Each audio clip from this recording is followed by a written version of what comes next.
सर्व शेतकऱ्यांना मित्रांनो अत्यंत तातडीचा मेसेज आहे मित्रांनो। दुपारी 2 नंतर राज्यातील जवळपास 15 जिल्ह्यामध्ये या ठिकाणी रेड अलर्ट दिलेला आहे। या ठिकाणी ढगफुटी सदृश्य पाऊस होणार आहे। व्हिडिओ शेवटपर्यंत पहा मित्रांनो, संपूर्ण माहिती तुम्हाला भेटून जाईल।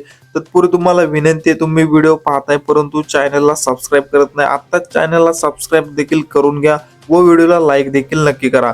तर मित्रांनो, आपण जसं की स्क्रीनवरती बघू शकताय मित्रांनो, दुपारनंतर बीड, लातूर, धाराशिव तसेच या ठिकाणी नांदेड, परभणी, हिंगोली, जालना या जिल्ह्यामध्ये ढगफुटी सदृश्य पाऊस दुपारी 2 नंतर आपल्याला पाहायला मिळणार आहे।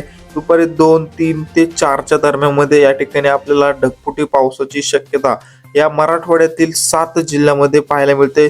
तर छत्रपती संभाजीनगर जिल्ह्यामध्ये मित्रांनो तुरळक भागामध्ये मध्यम ते जोरदार स्वरूपाचा पाऊस होऊ शकतो, परंतु या ठिकाणी बघू शकता बीड, लातूर, धाराशिव, छत्रपती संभाजीनगर, नांदेड, परभणी, हिंगोली, जालना या भागामध्ये मित्रांनो आपल्याला मुसळधार स्वरूपाचा पाऊस पाहायला मिळणार आहे। अहमदपूर, परळी, गंगाखेड, माजलगाव, केज तसेच या ठिकाणी परभणी, पाथरी या भागामध्ये देखील आपल्याला ढगफुटी सदृश्य पाऊस पाहायला मिळतोय। तसेच लातूर, उदगीर, औसा या ठिकाणी, अहमदपूर, कळंब, धाराशिव, तुळजापूर या भागामध्ये देखील आपल्याला मित्रांनो मुसळधार स्वरूपाच्या पावसाची शक्यता ही दुपारी 2 नंतर पाहायला मिळते।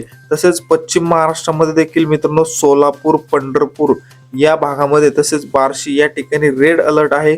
या ठिकाणी सुद्धा वादळी वाऱ्यासह ढगफुटी सदृश्य पाऊस आपल्याला पाहायला मिळणार आहे। तसेच सांगली, सातारा, कोल्हापूर तसेच वडूज, विटा, कराड या भागामध्ये देखील आपल्याला मित्रांनो जोरदार स्वरूपाच्या पावसाची शक्यता पाहायला मिळते।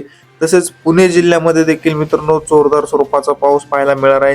रत्नागिरी, रायगड, सिंधुदुर्ग, चिपळूण, राजापूर तसेच मुंबई, पालघर, कल्याण, डोंबिवली या भागामध्ये देखील मित्रांनो जोरदार स्वरूपाच्या पावसाची शक्यता ही दुपारी 2 नंतर आपल्याला पाहायला मिळणार आहे मित्रांनो। तसेच विदर्भामध्ये देखील मित्रांनो नागपूर, अमरावती, अकोला, वर्धा, यवतमाळ, वाशिम या जिल्ह्यामध्ये आज आपल्याला तुरळक भागामध्ये जोरदार स्वरूपाचा पाऊस पाहायला मिळतोय।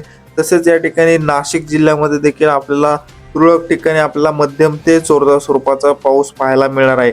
एकंदरीत जर संपूर्ण राज्याचा विचार केला मित्रांनो दुपारी 2 नंतर, तर या ठिकाणी पश्चिम महाराष्ट्र व मराठवाड्यामध्येच या ठिकाणी पावसाचा प्रचंड जोर आपल्याला पाहायला मिळतोय। पश्चिम महाराष्ट्र व मराठवाड्यातील सर्व जिल्ह्यामध्ये या ठिकाणी ढगफुटी सदृश्य पाऊस या ठिकाणी पाहायला मिळणार आहे। तर कोकणपट्टीमध्ये रत्नागिरी, रायगड, सिंधुदुर्ग, मुंबई, पालघर या ठिकाणी आपल्याला मध्यम ते जोरदार स्वरूपाचा पाऊस पाहायला मिळतोय। तर मित्रांनो, हवामानामध्ये अचानक बदल होत असतात। आपण या चॅनलवरती हवामानाचे नवनवीन, ताजे व लेटेस्ट अपडेट घेऊन येत असतो, त्यामुळे तुम्ही चॅनलला सबस्क्राईब करून ठेवा व व्हिडिओला लाईक नक्की करा मित्रांनो। धन्यवाद।